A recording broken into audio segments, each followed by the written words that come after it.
क्या जीवन में कभी ऐसा क्षण आया है जब अंधकार घना हो, रास्ता अनदेखा हो और आत्मा बेचैन हो? ये कहानी है एक ऐसे व्यक्ति की जिसने सत्य की खोज में सब कुछ त्याग दिया। एक ऐसा व्यक्ति जिसने जीवन के असली अर्थ को समझने के लिए संघर्ष किया और जब उसे वो प्रकाश मिला तो पूरी दुनिया के सामने एक जीवित गवाही बन गया। हाँ, मैं बात कर रहा हूं साधु सुंदर सिंह की। साधु सुंदर सिंह का जन्म 3 सितंबर 1889 को पंजाब के एक सिख परिवार में हुआ था। वे एक समृद्ध और धार्मिक परिवार में पले बढ़े। उनका मन बचपन से ही आध्यात्मिक प्रश्नों में उलझा रहता था।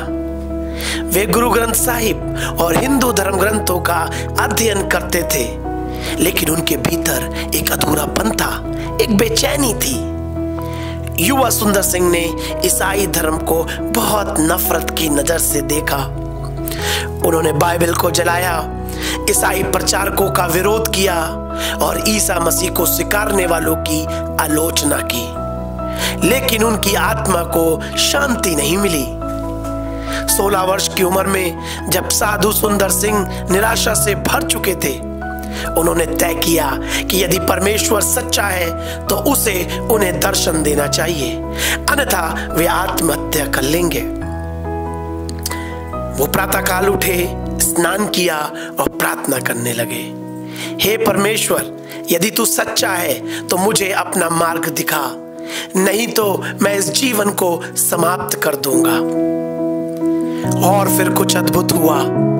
सुबह के तीसरे पहर में अचानक उनके कमरे में एक दिव्य प्रकाश फैला और उस प्रकाश के मध्य में उन्हें यीशु मसीह के दर्शन हुए।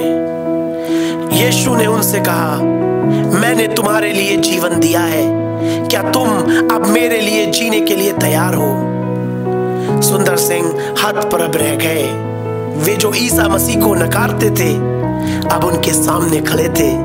उनका मन पूरी तरह से बदल गया।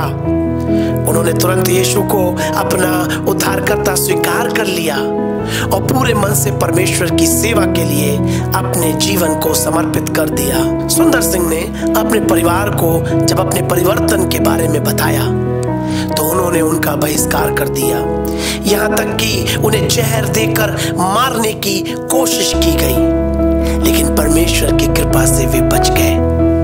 इसके बाद सुंदर सिंह ने सांसारिक सुख सुविधाओं को त्याग दिया और साधु का रूप धारण किया।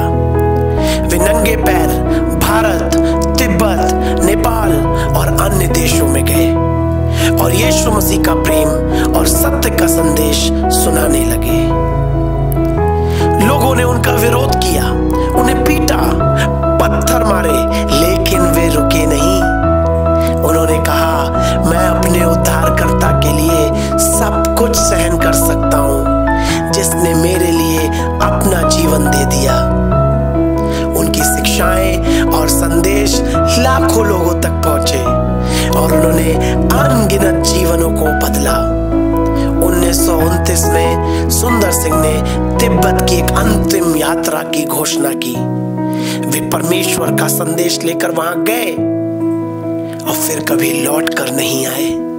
कोई नहीं जानता कि वे कहां गए, लेकिन उनके जीवन की गवाही आज भी जीवित है।